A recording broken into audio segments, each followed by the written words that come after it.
जोहार जिंदाबाद जय भीम साथियों। मेरा नाम है सुरेश कुमरे।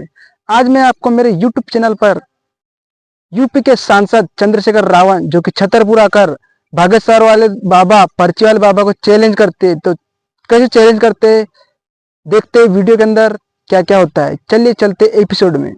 यहाँ के एसपी भी हैं भैया, मेरी बात को याद रखना एसपी महोदय। देखिए चंद्रशेखर भाग रहे हैं।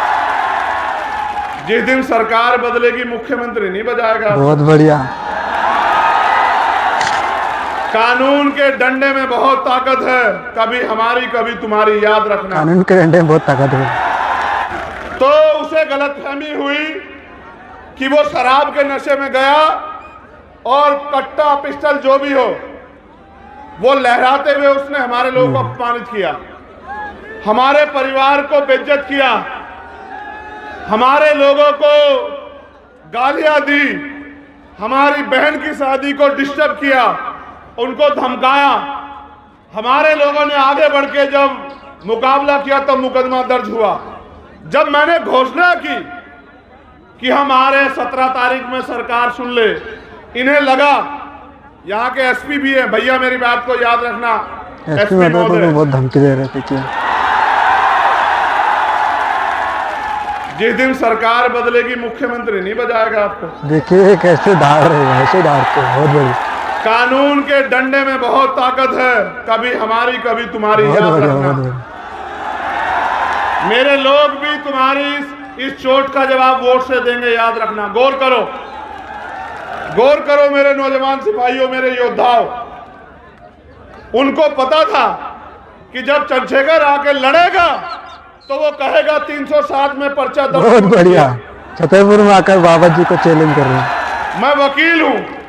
वो पूछेगा कि दफा 25 का मुकदमा क्यों नहीं लगाया, वो अवैध असला लेके घूम रहा था। बाबा जी ने हमारे परिवार को बुलाया, डरा, परिवार भी डर गया क्योंकि बहुत ताकतवर व्यक्ति है।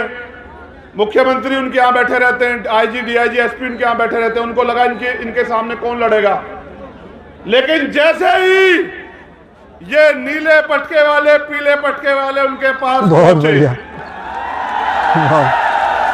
फिर उसने कहा कि नहीं, टॉर्च नहीं कट्टा था। फिर उसने कहा कि नहीं, उस पाखंडी को जेल में होना चाहिए। इन्होंने जानबूझ के, इससे पहले मैं आ जाऊं और मैं 307 और दफा 25 ऐड कराऊं और फिर उसको बेल नहीं मिलेगी, इन्होंने संविधान से डर के उसको गिरफ्तार कराया और फिर उसको न्यायपालिका में हस्तक्षेप करके उसको बेल दिलवा दी। और लोग कहते हैं कि एससी एसटी का मुकदमा, कहाँ था एससी एसटी का मुकदमा, उसको तो बेल मिल गई। कैसे बोल रहे हैं। एक आदमी पूरे समुदाय का अपमान करे, ये चाचा खड़े हैं उनके, एक आदमी पूरे समुदाय को गाली दे, मेरे हाथ बांध रखे। देखिए साथियों, हाथ बांध रखे नहीं तो क्या क्या कर सकते थे चंद्रशेखर रावण, क्या क्या कह रहे हैं। अगर संविधान को ना मानता तो तुम्हें बताता कि अपमान कैसे किया जाता है। संविधान को अगर नहीं मानते तो कैसे डंके की चोट पर गरज रहा है। बाबा साहब अम्बेडकर का खून हूं, संविधान को मानता हूं, इसलिए मैंने कहा कि संवैधानिक रूप से लड़ेंगे। लेकिन आपने देखा कि जब आपके पास राजनीतिक ताकत नहीं है तो किस तरह से आपका अपमान करने वाला व्यक्ति भी घर में आराम से जाके सोता है। सही बात है। देखा नहीं देखा। और जो निर्दोष था मेरा भाई आरडी प्रजापति, उसके 1000 पुलिस वाले, वो बता रहा है कि मेरा एनकाउंटर, याद रखना आरडी प्रजापति, तुम्हारी तरफ चलने वाली हर गोली के सामने चंद्रशेखर आजाद खड़ा, याद रखना। छतरपुर में कैसे धार रहे, गरज रहे। और मैं आपसे भी कह रहा हूं, शासन प्रशासन के लोगों, गुंडों पे कार्रवाई करो, हम नहीं आपको बोलेंगे। अपराधियों पे कार्रवाई करो, हम नहीं बोलेंगे। बहन बेटी के अपमान करने वाले पे कार्रवाई करो, हम आपके साथ खड़े हैं। लेकिन अगर सत्ता के नशे में हमारे लोगों, निर्दोष लोगों पे कार्रवाई करोगे तो आपके दफ्तरों पे ताले लगा के। सही बात है, ये भी बहुत बढ़िया। ये असंवैधानिक काम आपको नहीं करने देंगे कुर्सियों बैठ के, ये बिना सत्ता के आपसे कह रहे हैं।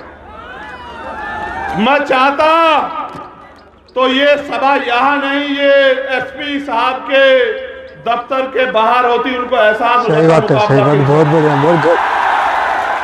अब एक और बात सुनो, कमेंट करके जरूर बताइएगा साथियों आपने। जब तुम पे ताकत नहीं है, मैंने कहा कि हम आदिवासी भाई को मुख्यमंत्री बनाएंगे, इन्होंने मेरे आदिवासी एक बहन को, उसके साथ अन्याय हुआ वहां इंदौर मऊ में, उसकी हत्या कर दी बहुत बड़ा गई। मऊ, कितनी लाशें मऊ में बहुत बड़ी घटना हुई थी। हत्या करने के बाद जब हमारे लोग प्रोटेस्ट करने के लिए आए सड़क पे, सही बात है, गोली चल रही थी, बहुत बड़ा दंगा हो गया था। एक भाई की जान चली गई, कई भाई घायल हैं। जब हमने आईजी डीआईजी से पूछा तो उन्होंने कहा हमने आदेश नहीं दिए। यहां प्रोटेस्ट तो सारी जाति धर्म के लोग करते हैं, गोलियां हमारे सीने पे क्यों? इसका जवाब इस सरकार को देना पड़ेगा। आदिवासियों की हत्या हम लोग नहीं होने देंगे, सरकार को जवाब देना पड़ेगा। आपने देखा कि सत्ता के संरक्षण में किस तरह गुंडे खुलेआम घूमते हैं और किस तरह हमारे निर्दोष लोगों पे गोलियां चलाई जाती है। मैं आपसे पूछना चाहता हूं, क्या आप मध्य प्रदेश में गुलाम हैं? अगर आप गुलाम नहीं हो तो जो गुलामी की बेड़ियां आपके पैरों में पर डालने का काम किया जा रहा है, उनको काटने के लिए तैयार हो जाओ मेरे नौजवान साथियों। क्या आप नहीं चाहते कि यहां हम लोग स्वाभिमान सम्मान से जिए मध्य प्रदेश में? क्या आप लोग नहीं चाहते कि किसी बहन का अपमान ना हो? बहुत बढ़िया, बताओ, चाहते नहीं चाहते हो? क्या आप नहीं चाहते आपको रोजगार मिले? चाहते हैं। आप नहीं चाहते महंगाई सभी लोग चाहते हैं। आप भी बताइए साथियों कमेंट कर करके, क्या चंद्रशेखर रावण सही बोल रहे हैं कि आपको जमीन मिले? मिलना चाहिए, सभी को रोजगार मिलना चाहिए। कौन दे सकता है? ये महंगाई भी खत्म होना चाहिए। वोट उनको दोगे, मैं कहां से दे दूंगा कुछ? देखो, बहुत बढ़िया। जब एक गरीब का बेटा अपने लोगों की लड़ाई लड़ने के लिए खड़ा होता है तो बहुत लोगों को तकलीफ होती है। ये आपके बीच का प्राइमरी स्कूल के हेडमास्टर का बेटा आपकी ताकत से, आपने दी ताकत दी, आपने सम्मान दिया कि आज इनकी आंखों में चुभने लगा है। मैंने कभी आपको निराश नहीं किया, आप जानते हो नहीं जानते इस बात को। मैं पहले कभी आपके बीच ये भी कहने नहीं आया कि मुझे वोट दो, लेकिन आज मैं आपसे कहना चाहता हूं कि मैं इस लड़ाई को जीतना चाहता हूं मेरे लोगों। आप बताओ, क्या आपको आपके खून पे भरोसा नहीं है? क्या आप नहीं चाहते कि अब आपको स्वाभिमान सम्मान का जीवन मिलना चाहिए? आप नहीं चाहते SC ST OBC के कर्मचारियों को प्रमोशन में रिजर्वेशन मिलना चाहिए? आप नहीं चाहते कि बैकलॉग भर के आपको नौकरी मिलनी चाहिए? क्या आप नहीं चाहते सरकारी ठेकों में आपको लाइसेंस, सरकारी ठेकों में आपको आरक्षण मिलकर आपको अवसर मिलने चाहिए? इसका एकमात्र रास्ता है जो माननीय काशीराम साहब ने दिखाया कि आपको बहुजन समाज में भाईचारा पैदा करके, जैसे मैंने इनसे कहा, आपको एक तो अपना दिल बड़ा करना पड़ेगा, मिलना चाहिए। जाति हमारे महापुरुषों ने तो नहीं बनाई, मिलना चाहिए। सही जाति हमें बांटने के लिए बनाई गई। हम इस बात को जानते हैं, मानते हैं। मिलना तो चाहिए। हमें दलित पिछड़े जो 6743 जातियों में बटे हुए हैं, आदिवासी और धार्मिक अल्पसंख्यक, उनके हाथ पकड़ने पड़ेंगे। और ये हमारी एकता को रोकने के लिए हमें लड़ाने का काम करेंगे, घटनाएं कराएंगे। ये मेरी ताकत को कम करने के लिए, आपके भविष्य को कमजोर करने के लिए लड़ाने का काम करोगे। मैं आपसे पूछना चाहता हूं, मेरे कौम के लोगों, आपस में लड़ोगे तो नहीं? दोनों हाथ उठा के बताओ, एक से नहीं मानूंगा इस बार। लड़ोगे तो नहीं आपस में? चलो एक बार और बैठो। अगर इन OBC वर्ग के मेरे भाइयों पे आंच आएगी तो इनका साथ दोगे? अगर मुस्लिम भाइयों पे आंच आएगी उनका साथ दोगे? अगर जैन, सिख, बौद्ध, ईसाई पे आंच आएगी, पारसी पे, उसका साथ दोगे? अगर देश की किसी भी महिला पे, किसी भी जाति धर्म की हो, अन्याय होगा, उसकी लड़ाई लड़ोगे? ये तुम में मानवता है, तुम में मानवता है तुम सबका सम्मान करते हो, लेकिन याद करो हाथरस में जब हमारी बहन को जलाया गया, जिनकी सरकार यहां है उनकी सरकार वहां थी, और फिर उसमें न्याय के लिए इन्होंने किस तरह का हस्तक्षेप किया आपने देखा। क्या आप इन्हें माफ कर दोगे? क्या आप इनको आजादी दोगे कि अगले 5 साल ये मेरे लोगों की खून से होली खेले? क्या आप इनको आजादी दोगे कि ये मेरी माँ बहनों को बेइज्जत करे, उनका शोषण करे, उनको मारने की आजादी दोगे? बहुत बड़ी घटना है, सही बात। अगर आजादी नहीं दोगे तो आजादी लेने का काम करो मेरे लोगों। आपको आजादी इस मुल्क में तभी मिलेगी जब इस देश की, इस प्रदेश की राज सत्ता आपके हाथ में आएगी।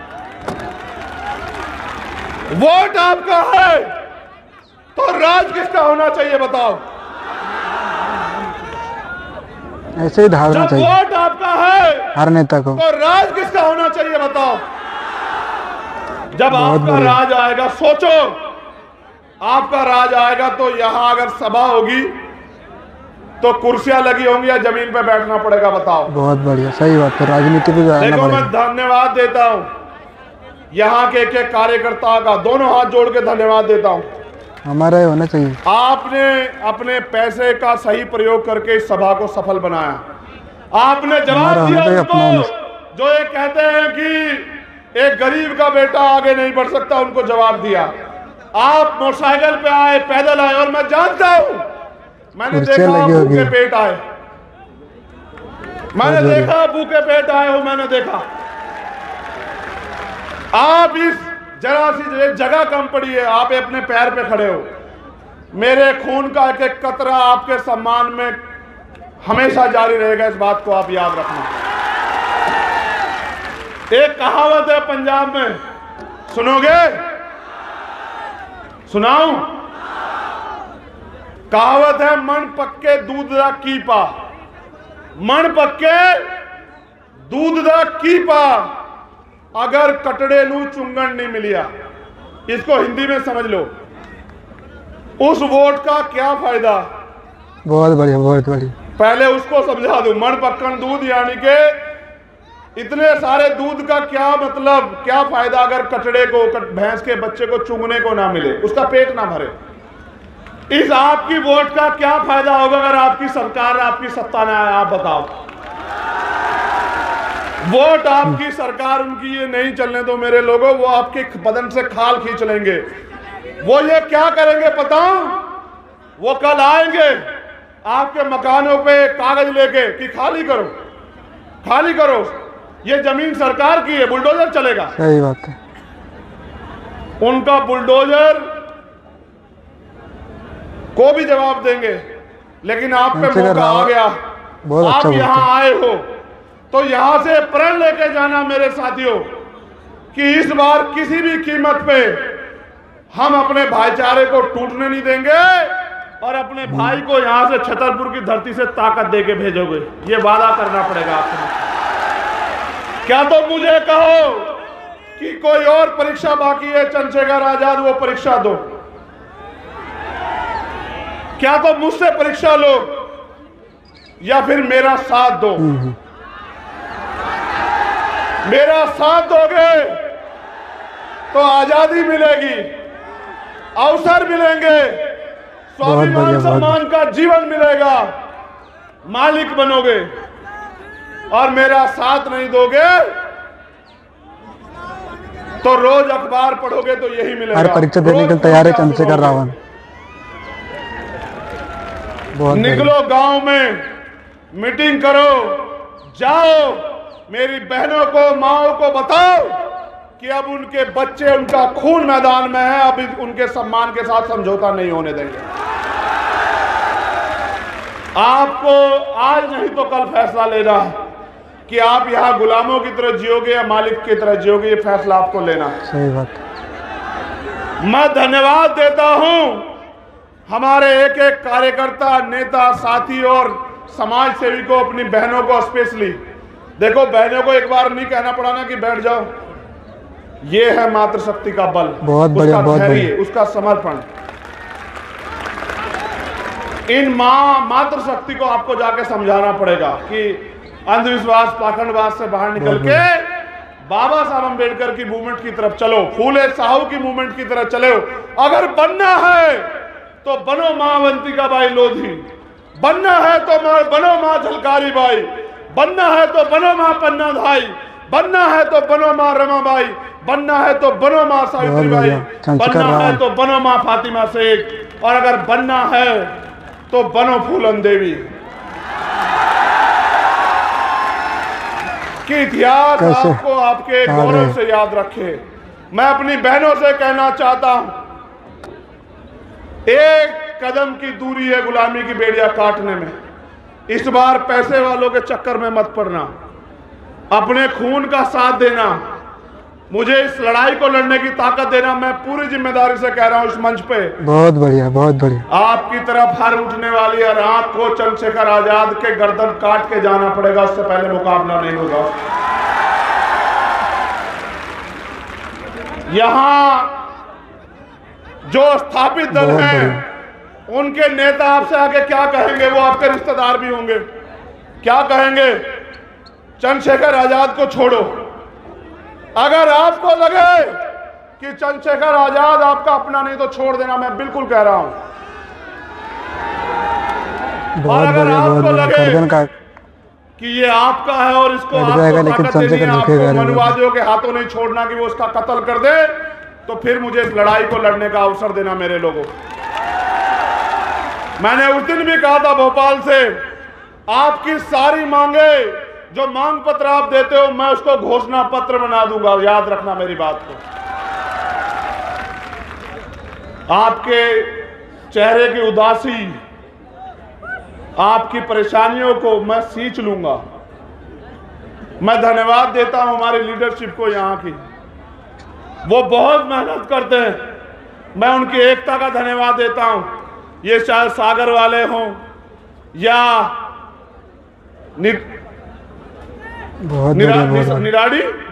निवाड़ी वाले हों, या ये इंदौर, मुरैना, भोपाल वाले हों, ग्वालियर वाले हों, छतरपुर वाले हों, विदिशा वाले हों, पूरे मध्य प्रदेश के लोगों को कह रहा हूं, मैंने भी अगर सबसे ज्यादा प्यार और विश्वास कहीं पाया तो मध्य प्रदेश में पाया। इस प्यार और विश्वास को ऐसे मुट्ठी तान के राजनीतिक शक्ति में बदल दो मेरे लोगों। ने भी देखा साथियों के कैसे डंके की चोट पर चंद्रशेखर रावण, भीमसेना के अध्यक्ष, कैसे धाड़ रहे छतरपुर मध्य प्रदेश आकर बागेश्वर वाले बाबा, परचुअल बाबा को कैसे चैलेंज करते हैं। तो यह वीडियो आपको अच्छा लगा हो तो कमेंट कर बताएं, और मेरे चैनल को लाइक, सब्सक्राइब और शेयर जरूर करें। जोहार, जय भीम, जय प्रकृति, जय आदिवासी साथियों।